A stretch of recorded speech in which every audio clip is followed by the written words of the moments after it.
Okay, dreaded hydrometer problem, right? Wait, so it floats up, right? Okay, so here's our liquid. And this is they're always cylinders, right?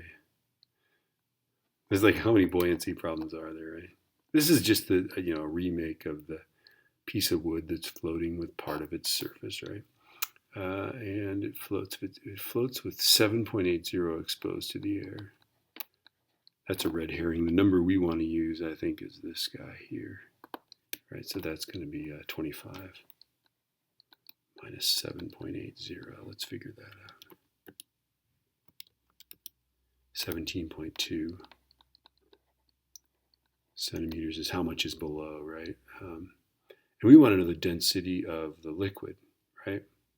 So here's the trick. We know what we're going to do is we're going to concentrate on this part that's under the water or under the liquid, under the fluid, whatever it is, right? This stuff. Okay, we're going to concentrate on that. Now we already know one thing. Density is mass divided by volume. We already know that that much of that fluid has a mass of 13.25 grams. Okay.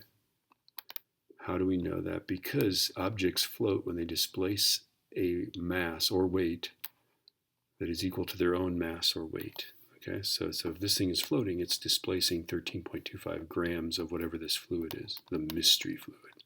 Okay, it wouldn't float otherwise. If it's not zero, it's not at the top. Right. So now we just got to figure out what that volume is. We can figure that out by the amount that's under, and we can figure it out from the diameter, right? Because that's just a cylinder. It's going to be pi r squared h will be the volume of that, right? So the volume is pi times 0.0112. That's the diameter, so divide by 2, square that, and then times 0.172. Let's figure that out. Okay. Pi times parentheses 0.0112 divided by 2, right parentheses, squared, times 0.172. The volume is 1.6945 times 10 to the minus 5 cubic meters. And I'm just going to plug that in there, 1.69. Okay, so 0.01325 divided by the answer I've got on my thing is 781.9. I'll say 9.2 kilograms per cubic meter.